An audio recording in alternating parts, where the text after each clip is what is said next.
শেখ হাসিনার পতন ঘটানো গণঅভ্যুত্থানের নেতৃত্ব দেয়া তরুণদের নতুন দলের পদ পদবীর বিরোধ মিটে গেছে। শীর্ষস্থানীয় পদ বাড়িয়ে প্রায় সব পক্ষকে এক ছাতার নিচে এনে জাতীয় নাগরিক পার্টি বা এনসিপি নামে দলটি আজ শুক্রবার রাজধানীর মানিক মিয়া অ্যাভিনিউয়ে জমায়েতের মাধ্যমে আত্মপ্রকাশ করবে। অন্তর্বর্তী সরকারের উপদেষ্টা পদ থেকে পদত্যাগ করা নাহিদ ইসলামী হচ্ছেন এনসিপির আহ্বায়ক। সদস্য সচিব হতে আগ্রহী একাধিক নেতার মধ্যে টানাপোড়েন হলেও শেষ পর্যন্ত সমঝোতার মাধ্যমে পদটিতে আসছেন আখতার হোসেন। আখতার হোসেন সমকালকে জানান, ইনক্লুসিভ গণতান্ত্রিক দল হবে এনসিপি, সাবেক শিবির নেতাদেরও বাদ দেয়া হবে না। দফায় দফায় বৈঠকের পর মোহাম্মদ নাসির উদ্দিন পাটোয়ারি প্রধান সমন্বয়কারী, সামান্তা শারমিন জ্যেষ্ঠ যুগ্ম আহ্বায়ক, হাসনাত আবদুল্লাহ ও সার্জিস আলম মুখ্য সংগঠক, আব্দুল হান্নান মাসুদকে যুগ্ম সমন্বয়ক ও সালেহ উদ্দিন সিফাতকে দপ্তর সম্পাদক পদে চূড়ান্ত করা হয়েছে বলে জানাক সূত্র সমকালকে নিশ্চিত করেছে।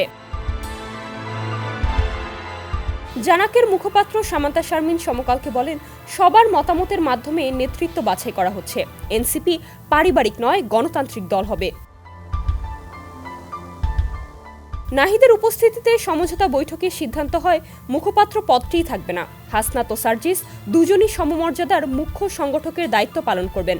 সার্জিস দেশের উত্তরাঞ্চলীয় ৩২ জেলার সংগঠন সামলাবেন, হাসনাত দেখভাল করবেন দক্ষিণাঞ্চলীয় ৩২ জেলা। নাসির উদ্দিন সমকালকে বলেছেন, ২৪-এর অভ্যুত্থানের চেতনাকে ধারণ করবে এনসিপি।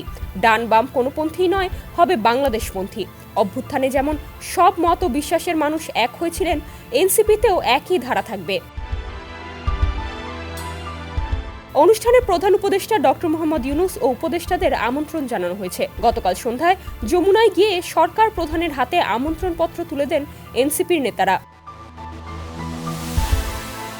গণঅভ্যুত্থানের ছাত্রনেতাদের দল গঠনে সরকারের সহায়তা রয়েছে বলে বিএনপি সহ কয়েকটি দলের অভিযোগ। ছাত্রদের দলকে কিংস পার্টি আখ্যাও দেয়া হচ্ছে।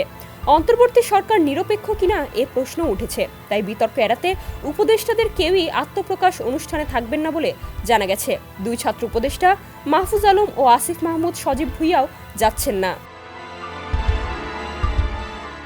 বিএনপি, জামায়াতে ইসলামী সহ ছাত্র জনতার অভ্যুত্থানের শরিক ৩৬ রাজনৈতিক দলকে আমন্ত্রণ জানানো হয়েছে অনুষ্ঠানে। বিএনপি চেয়ারপারসন খালেদা জিয়া, ভারপ্রাপ্ত চেয়ারম্যান তারেক রহমান সহ জ্যেষ্ঠ নেতাদের আমন্ত্রণপত্র পাঠানো হয়েছে।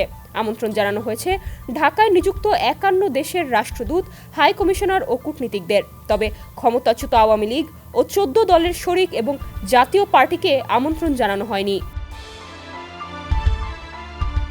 ডেস্ক রিপোর্ট, সমকাল।